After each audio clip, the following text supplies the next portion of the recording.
Okay, so ngayong araw meron tayong gagawing TV. So ito yung model at ito yung problema. So corrupted program. Okay, so ngayon i-testing natin para makita nyo rin kung anong actual na problema nito. So kung napansin nyo, habang sinaksak ko yung easy cord, nagdiretso, nagdiretso, nagdiretso siya sa power on.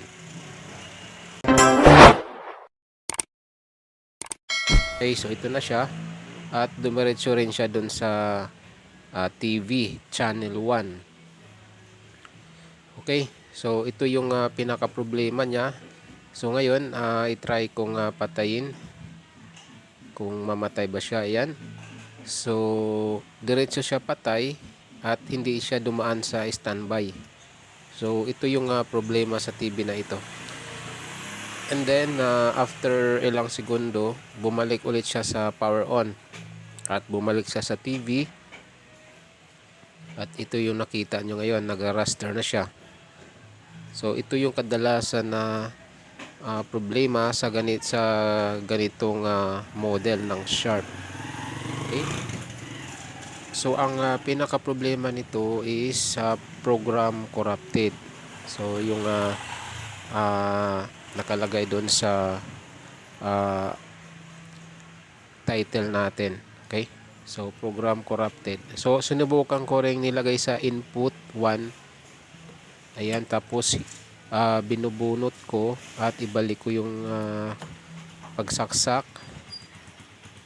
Ayan. So yan, nag-on ulit siya, naglugo, at ang display niya is TV pa rin. So dapat input 1 na siya. So nangyari TV pa rin. Okay, so ito na siya. Tatanggalin na natin yung board. Ayan, ito lang yung board niya, maliit. Okay. So ayan. So dali natin dito sa table natin at kabitan na natin siya ng connector papunta dito sa programmer natin. Okay. So yan na, nag-program na tayo. I-open lang natin yung programmer natin.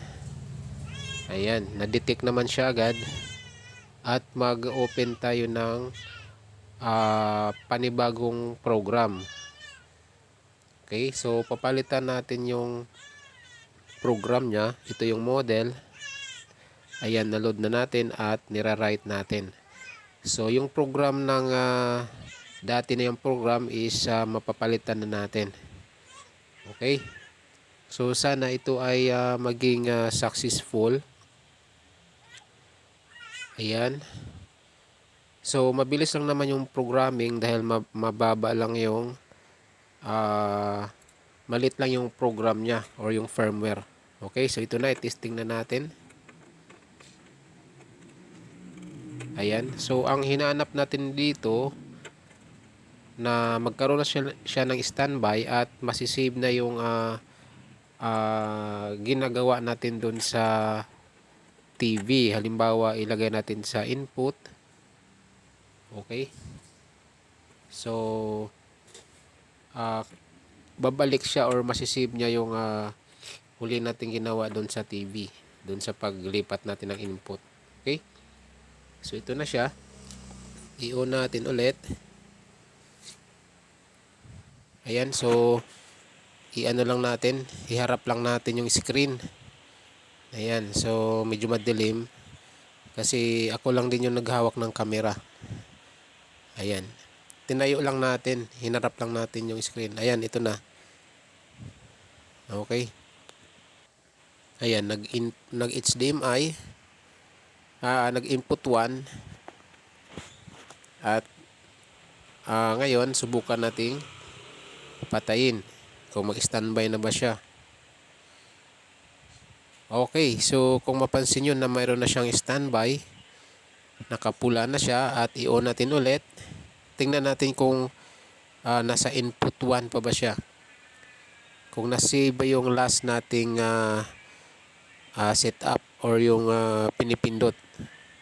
So yan, nag-on na siya at dapat papasok siya sa input 1. Ayan, input 1. Okay. So mukhang nag-save na siya.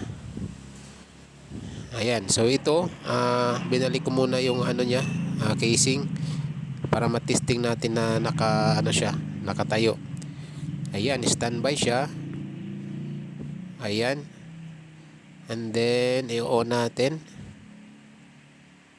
Okay, so nilagyan ko na rin siya ng input.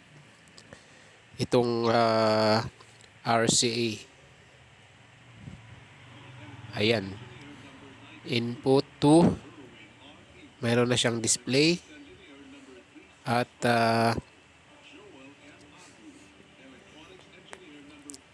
hindi na siya bumalik doon sa TV, yung channel 1. So ngayon pinatay natin ulit at subukan natin kung babalik ba siya doon sa input 2.